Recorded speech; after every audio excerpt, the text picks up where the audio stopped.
ಎಲ್ಲರಿಗೂ ಮತ್ತೊಮ್ಮೆ ನಮ್ಮ ಯೂಟ್ಯೂಬ್ ಚಾನಲ್ಗೆ ಸ್ವಾಗತ. ಇವತ್ತು ನಾವು ಇಂಗ್ಲಿಷ್ ಗ್ರಾಮರ್ದಲ್ಲಿ ಪಾರ್ಟ್ಸ್ ಆಫ್ ಸ್ಪೀಚ್ ಅನ್ನ ತಿಳ್ಕೊಳ್ಳೋಣ.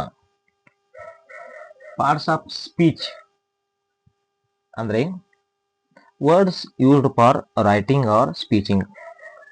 ಪಾರ್ಟ್ಸ್ ಆಫ್ ಸ್ಪೀಚ್ ಅಂದ್ರೆ ವರ್ಡ್ಸ್ ಅಂದ್ರೆ ಶಬ್ದಗಳು, used for writing or speeching ಅಂದ್ರೆ ನಾವು ಬರೆಯುವಾಗ ಮತ್ತು ಸ್ಪೀಚ್ ಮಾಡುವಾಗ ಅಂದ್ರೆ ಮಾತನಾಡುವಾಗ ಉಪಯೋಗಿಸ್ತಕ್ಕಂಥ ಶಬ್ದಗಳಿಗೆ ಏನಂತಾರು parts of speech. Okay, there are 8 types. ಅಂದ್ರೆ ಪಾರ್ಟ್ಸ್ ಆಫ್ ಸ್ಪೀಚ್ ಅಲ್ಲಿ ಎಷ್ಟು ಪ್ರಕಾರಗಳದಾವು? ಪಾರ್ಟ್ಸ್ ಆಫ್ ಸ್ಪೀಚ್ ಅಲ್ಲಿ 8 ಪ್ರಕಾರಗಳು. There are 8 types of parts of speech. ಈಗ ನಾವು ಒಂದೊಂದಾಗಿ ನೋಡೋಣ. First one, noun. ನೌನ್ ಅಂದ್ರೆ ನಾಮಪದ. A noun is a word used to indicate the name of a person, a place, a thing, or quality or state of mind. ಅಂದ್ರೆ ಒಬ್ಬ ವ್ಯಕ್ತಿಯ ಹೆಸರು, ಊರಿನ ಹೆಸರು, ಒಂದು ವಸ್ತುವಿನ ಹೆಸರು ಮತ್ತು ಒಂದು ನಮ್ಮ ಮನಸ್ಥಿತಿ, ನಮ್ಮ ಮನಸ್ಸು ಯಾವ ಮೂಡ್ ನಲ್ಲಿ ಇರ್ತದೆ ಆ ಒಂದು ಕ್ವಾಲಿಟಿ ಆಫ್ ಮೈಂಡ್ ಅನ್ನ ಹೇಳಲು ಉಪಯೋಗಿಸ್ತಕ್ಕಂಥ ಶಬ್ದಗಳಿಗೆ ಏನಂತಾರಪ್ಪ ಅಂದ್ರೆ ನೌನ್ ಅಂತಾರು, ಅಂದ್ರೆ ನಾಮಪದ. ಉದಾಹರಣೆಗೆ ಎಕ್ಸಾಂಪಲ್ ಏನ್ ಬರ್ತಾಪ, Ramu is an example for the name of a person. ಹೌದಾ?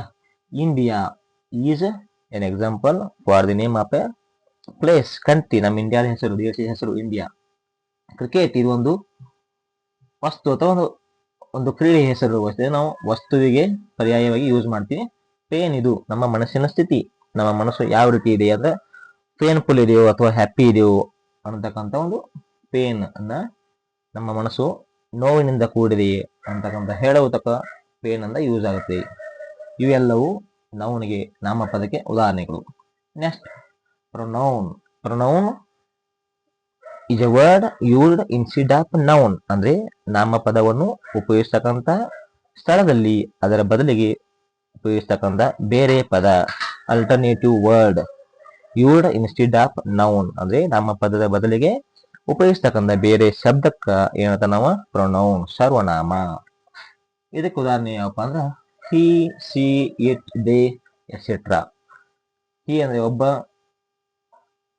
ಹುಡುಗನ ಬದಲು ಅಥವಾ ಒಬ್ಬ ಮನುಷ್ಯ ಅಂದ್ರೆ ಗಂಡು ಮನುಷ್ಯನ ಬದಲು ಉಪಯೋಗಿಸ್ತಕ್ಕಂಥ ಶಬ್ದಕ್ಕ ಹಿ ಯೂಸ್ ಮಾಡ್ತೀವಿ. ಸಿ ಅಂದ್ರೆ ಹುಡುಗಿಯ ಬದಲು, ಇಟ್ ಅಂದ್ರೆ ವಸ್ತುವಿನ ಬದಲು, ದೇ ಅಂದ್ರೆ ಅವರು. ಈಗ ಒಂದಕ್ಕಿಂತ ಒಬ್ಬರಿಗಿಂತ ಹೆಚ್ಚಿನ ಜನರಿರ್ತಾರ, ಅವರ ಹೆಸರುಗುಂಟ ಅವ್ರ ಹೆಸರನ್ನ ತೆಗೆದುಕೊಂಡು ಅವ್ರನ್ನ ಸಂಬೋಧಿಸುವ ಬದಲು, ಅಡ್ರೆಸ್ ಮಾಡೋ ಬದಲು ದೇ ಅನ್ನೋ ಶಬ್ದವನ್ನು ಯೂಸ್ ಆಗುತ್ತೆ. ಇವೆಲ್ಲವೂ ಪ್ರೊನೌನ್ಗೆ ಎಕ್ಸಾಂಪಲ್ಗಳು. ಇನ್ನು ಥರ್ಡ್ ಒನ್, ಅಡ್ಜೆಕ್ಟಿವ್. ಅಡ್ಜೆಕ್ಟಿವ್ ಅಂದ್ರೆ ಇದೊಂದು word used for describing the noun. ಹೌದಾ? ನಾವೊಂದು ಯಾವುದೇ ಒಂದು ನಾಮಪದವನ್ನು ವರ್ಣಿಸಾಕ ನಾವು ಯೂಸ್ ಮಾಡ್ತಕ್ಕಂಥ ಶಬ್ದಕ್ಕೆ ಅಂದ್ರೆ ಅಡ್ಜೆಕ್ಟಿವ್ ಅಂದ್ರೆ ಗುಣವಿಶೇಷಣ. ಆ ವ್ಯಕ್ತಿ ಹೆಂಗದನು, ಆ ಹುಡುಗಿ ಹೆಂಗದಳು, ಆ ಒಂದು ಸ್ಥಳ ಪ್ರದೇಶ ಹೆಂಗತಿ ಅನ್ನುವುದನ್ನು ನಾವು ವರ್ಣಿಸಾಕ, ಡಿಸ್ಕ್ರೈಬ್ ಮಾಡಕ ಯೂಸ್ ಮಾಡ್ತಕ್ಕಂಥ ಶಬ್ದಕ್ಕೆ ಏನಾದ್ರು ಅಡ್ಜೆಕ್ಟಿವ್, ಗುಣವಿಶೇಷಣ ಅಂತ ಕರೀತಾರೆ. ಓಕೆ, ಇದಕ್ಕೆ ಎಕ್ಸಾಂಪಲ್ ಗುಡ್, ಬ್ಯಾಡ್, ಬ್ಯೂಟಿಫುಲ್. ಅಂದ್ರೆ ಆ ವ್ಯಕ್ತಿ ಹೆಂಗದನು, ಗುಡ್ ಅದನು ಅಂದ್ರೆ ಒಳ್ಳೆಯವನದನು, ಕೆಟ್ಟವನದನು, ಆ ಒಂದು ಪ್ರದೇಶ, ಒಂದು ಸೀನ್, ಒಂದು ಬ್ಯೂಟಿಫುಲ್ ಏರಿಯಾಕ್ಕೆ ಹೋಗಿರ್ತೀವಿ ನಾವು, ಡಿಸ್ಕ್ರೈಬ್ ಮಾಡ್ತೀವಿ. ಹೌ ಬ್ಯೂಟಿಫುಲ್ ಈಸ್ ಇಟ್ ಅಂತೀವಿ. ಹೌದು, ಅಂದ್ರೆ ನಾವು ಈ ಒಂದು ಸ್ಥಳ ಪ್ರದೇಶ ಎಷ್ಟು ಸುಂದರವಾಗಿದೆ ಅಂತ ಹೇಳಕ್ ನಾವೇನ್ ಯೂಸ್ ಮಾಡ್ತೀವಿ? ಅಡ್ಜೆಕ್ಟಿವ್, ಬ್ಯೂಟಿಫುಲ್ ಎಂಬ ಅಡ್ಜೆಕ್ಟಿವ್ ನ ಯೂಸ್ ಮಾಡ್ತೀವಿ. ಅದೇ ರೀತಿ adverb. Adverb is a word used to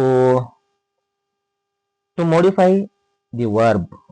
ಅಂದ್ರೆ ಒಂದು ವರ್ಬ್ ಅಂದ್ರೆ ಕ್ರಿಯಾಪದವನ್ನು ಬೇರೆ ರೀತಿಯಲ್ಲಿ ಹೇಳಕ, ಅದಂದ್ರೆ ಯಾವ ರೀತಿ ನಾವು ಕ್ರಿಯೆ ಮಾಡ್ತೀವಿ, ಒಂದು ಆಕ್ಷನ್ ಯಾವ ರೀತಿ ಆಗತ್ತೆ ಅನ್ನೋದನ್ನ ಮೋಡಿಫೈ, ವರ್ಬ್ ಅನ್ನ ಮೋಡಿಫೈ ಮಾಡೋದಕ್ಕೆ, ಅಥವಾ ಅಡ್ಜೆಕ್ಟಿವ್ ಜೋಡಿ ಅಂದ್ರೆ ಗುಣವಿಶೇಷಣ ಜೋಡಿ, ಅಥವಾ ಮತ್ತೊಂದು ವರ್ಬ್ ಜೋಡಿ, ಅಥವಾ ಮತ್ತೊಂದು ವರ್ಬ್ ಅಂದ್ರೆ ಇನ್ನೊಂದು ವರ್ಬ್ ಜೋಡಿ ನಾವು ಅಡ್ವರ್ಬ್ ನ ಯೂಸ್ ಮಾಡ್ತೀವಿ. ಅಂದ್ರೆ ನಾವು ಒಂದು ಕ್ರಿಯೆ ಯಾವ ರೀತಿ ಆಕತಿ ಅನ್ನ ಹೇಳೋದಕ್ಕ ಅಡ್ವರ್ಬ್ ಯೂಸ್ ಮಾಡ್ತೀವಿ. ಉದಾಹರಣೆಗೆ ಹ್ಯಾಪಿಲಿ, ಕ್ವೈಟ್ ಅಂದ್ರೆ ಹ್ಯಾಪಿ ಅಂದ್ರೆ ಸಂತೋಷದಿಂದ, ಕ್ವೈಟ್ ಅಂದ್ರೆ ಕಂಪ್ಲೀಟ್ಲಿ, ಟೋಟಲಿ, ಸಂಪೂರ್ಣವಾಗಿ ಅಂತ ಹೇಳ್ತೀವಿ. ಓಕೆ, ಇನ್ನು proposition.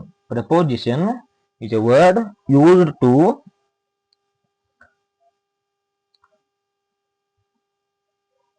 connect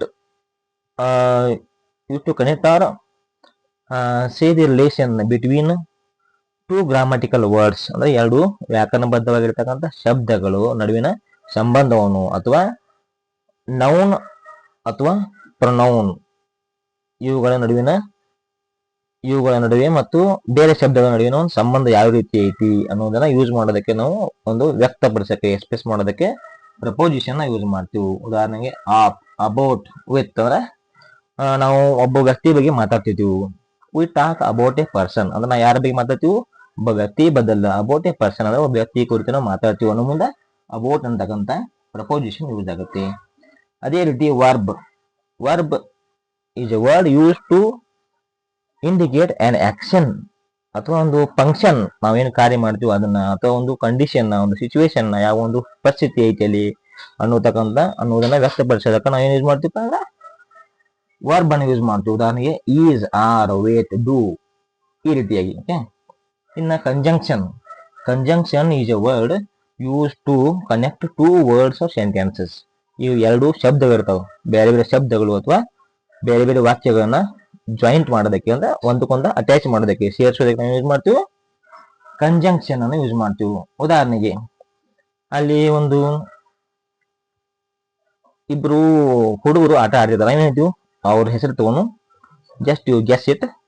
Sunil and Ramu are playing in the ground ಅಂದ್ರೆ Sunil and Ramu are playing in the ground. ಇಲ್ಲಿ ಅಂಡ್ ಯೂಸ್ ಮಾಡಿಲ್ಲ, ಅದಕ್ಕೆ ಏನು ಯೂಸ್ ಆಗ್ತದೆ, ಸುನೀಲ್ ಮತ್ತು ರಾಮುನ ಜೋಡಿ ಮಾಡೋದಕ್ಕೆ, ಎರಡು ನೌನ್ ಗಳನ್ನ ಸೇರಿಸೋದಕ್ಕೆ ನಾವು ಏನ್ ಯೂಸ್ ಮಾಡಿದ್ವಿ, ಅಂಡ್ ಅನ್ನು ಯೂಸ್ ಮಾಡಿದ್ವಿ. ಇದು ಏನಂತ ಅದಕ್ಕೆ ಕಂಜಂಕ್ಷನ್ ಅಂತ ಯೂಸ್ ಆಗತ್ತೆ. ಈಗ interjection is a word use to express sudden feelings ಅಂದ್ರೆ ಒಮ್ಮೆಲೊಮ್ಮೆ ನಮ್ಗೆ ಭಾವನೆಗಳು ಚೇಂಜ್ ಆಗಿರ್ತಾವೆ. ಒಂದು ಸಂದರ್ಭದಾಗ ಒಂದೊಮ್ಮೆ ನಾವು ಖುಷಿಯನ್ನು ವ್ಯಕ್ತಪಡಿಸ್ತೀವಿ, ಒಮ್ಮೆ ದುಃಖ ಆಕತಿ, ಒಮ್ಮೆ ಸರ್ಪ್ರೈಸ್ ಆಕತಿ. ಆ ಒಂದು ಸರ್ಪ್ರೈಸ್ ಅನ್ನ, ಖುಷಿಯನ್ನ, ದುಃಖವನ್ನು ವ್ಯಕ್ತಪಡಿಸಾಕ ಯೂಸ್ ಮಾಡ್ತಕ್ಕಂಥ ಶಬ್ದಗಳಿಗೆ ಏನಂತಾರೆ ಇಂಟರ್ಜೆಕ್ಷನ್ ಅಂತ ಹೇಳ್ತಾರು. ಅಲಾಸ್ ಅಂದ್ರೆ ನಮ್ಗೊಂದು ಯಾರಿಗೋ ಒಂದು ಏನ್ರ ಘಟನೆ ಆಕತಿ, ಅದನ್ನ ಕೇಳ್ಕೊಂಡು ನಾವೇನಂತೀವಿ ಒಮ್ಮೆಲಿಗೆ ನಾವು ಏನು ಯಾವ ರೀತಿ ನಮ್ಮ ಒಂದು ಭಾವನೆಯನ್ನ ವ್ಯಕ್ತ ಮಾಡ್ತೀವಿ, ಅಲಾಸ್ ಹಂಗ ಹಂಗಾತ್ಲ, ಹಿಂಗಾತ್ಲ, ಹಂಗ ಆಗ್ಬಾರ್ದತ್ಲ ಆಕ್ಚುಲಿ ಅದಕ್ಕೆ ಏನಾದ್ರು ಅಲಾಸ್. ಸೂಪರ್ಬ್ ಅಂದ್ರೆ ಒಂದು ಯಾರೋ ಒಂದು ಒಂದು ಒಂದು ಹುಡುಗಿ ಏನೋ ಒಂದು ಆಕ್ಟಿವಿಟಿ ಮಾಡಿರ್ತಾನ, ಅವನ ಹೊಗಳೋದಕ್ಕೆ ಏನ್ ಮಾಡಿದ್ವಿ ಸೂಪರ್, ವೆಲ್ ಡನ್, ಈ ರೀತಿ ಆಯ್ತಲ್ಲ, ಇವೆಲ್ಲವುಗಳು ಇಂಟರ್ಜೆಕ್ಷನ್ ಬರ್ತಾವು. ಈ ರೀತಿಯಾಗಿ ಪಾರ್ಟ್ಸ್ ಆಫ್ ಸ್ಪೀಚ್ ಅಲ್ಲಿ 8 ಪ್ರಕಾರಗಳು ಬರ್ತಾವು. ನಾವು ನಾಮಪದ, ಪ್ರೊನೌನ್, ಸರ್ವನಾಮ, ಅಡ್ಜೆಕ್ಟಿವ್, ಗುಣವಿಶೇಷಣ, ಅಡ್ವರ್ಬ್, ಇದು ಕ್ರಿಯಾ ವಿಶೇಷಣ, ಪ್ರಪೋಸಿಷನ್, ಸಂಬಂಧ ಕಾವ್ಯ, ವರ್ಬ್ ಕ್ರಿಯಾಪದ, ಕಂಜಂಕ್ಷನ್ ಇದು ಪ್ರಪೋಸಿಷನ್ ಉಪಸರ್ಗಾವ್ಯ, ಕಂಜಂಕ್ಷನ್ ಇದು ಸಂಬಂಧ ಕಾವ್ಯ, ಇಂಟರ್ಜೆಕ್ಷನ್ ಇದು ಒಂದು ಭಾವಸೂಚಕಾವ್ಯ. ಈ ರೀತಿಯಾಗಿ ನಾವು 8 ಪಾರ್ಟ್ಸ್ ಆಫ್ ಸ್ಪೀಚ್ ಗಳನ್ನ ಯೂಸ್ ಮಾಡ್ತೀವಿ. ಓಕೆ, ಈ ನಮ್ಮ ವಿಡಿಯೋ ಒಂದು ನಿಮ್ಗೆ ಇಷ್ಟ ಆಗಿದ್ರೆ ನಮ್ಮ ಚಾನೆಲ್ನ ಸಬ್ಸ್ಕ್ರೈಬ್ ಮಾಡಿ, ಬೆಲ್ ಐಕನ್ನ ಕ್ಲಿಕ್ ಮಾಡಿ. ಇದೇ ರೀತಿ ನಿಮಗೆ ಮುಂದಿನ ದಿನಗಳಲ್ಲಿ ಗ್ರಾಮರ್ಗೆ ಸಂಬಂಧಿಸಿದಂಥ ಉಪಯುಕ್ತ ವಿಡಿಯೋಗಳು ನಿಮಗೆ ದೊರೆಯುತ್ತವೆ. ಧನ್ಯವಾದಗಳು.